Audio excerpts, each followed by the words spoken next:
अस्सलाम वालेकुम दोस्तों, की हाल चाल है जी? ठीक हो? जनाब मेरे बेटे मिर्जा हसनैन बेग,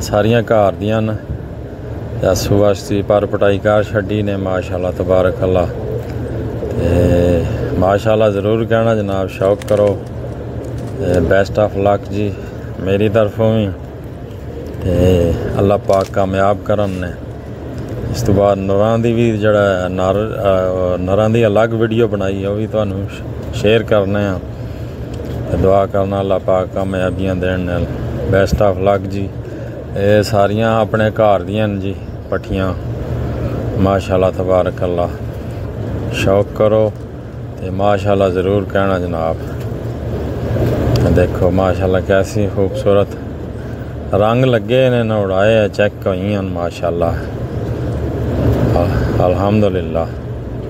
ओके जी, अल्लाह हाफिज़।